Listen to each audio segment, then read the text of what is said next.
It's Thursday, November 29th, Nomination Day. I'm Gary Moreno, and thank you for joining us tonight.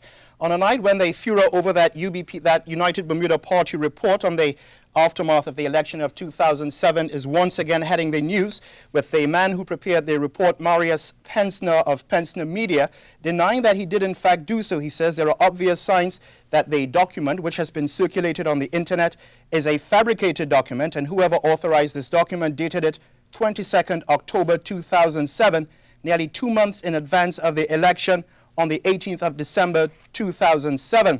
However, what we have here is the original document. I don't know, Ian, if you might be able to zoom into it.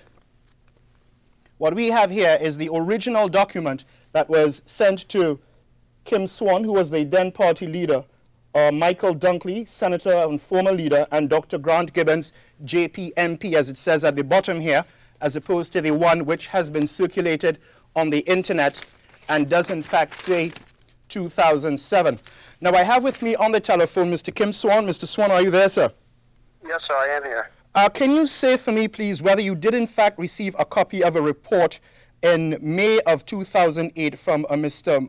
Marius Pensner of Pensner Media, titled United Bermuda Party Post-Election 2007 Analysis and Comment, prepared for Glenn Smith, 2007 Campaign Chairman, Honorable Kim Swan, JP MP Leader, Honorable Michael Dunkley, Senator, former Leader, and Honorable Dr. Grant Gibbons, JP MP?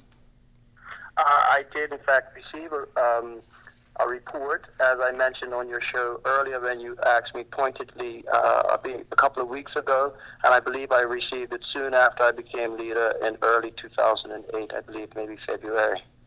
Did that report in fact suggest that the United Bermuda Party, and let me quote it verbatim here, as part of its rebranding, that one scenario might involve breaking the party into two independent groups, a United Bermuda Party which would consist of the remaining UBP stalwarts like Grant, Louise, Trevor, John Barrett, for example, and a second party consisting of all the new and younger candidates called something like the New Democracy Party?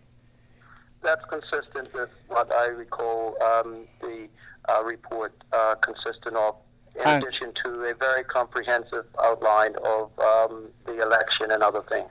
And did it also say that there was some overexposure of Mr. Michael Dunkley?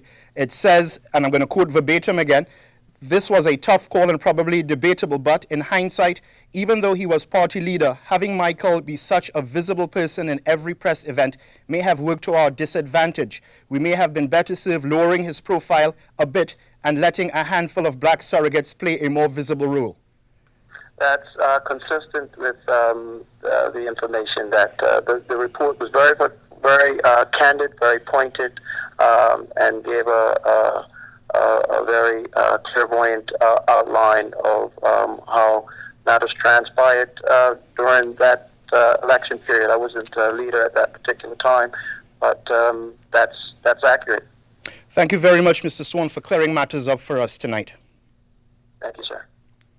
And again, here's another look at the original document, not the one that was put on the internet, and it's addressed. Ian, can you zoom into that?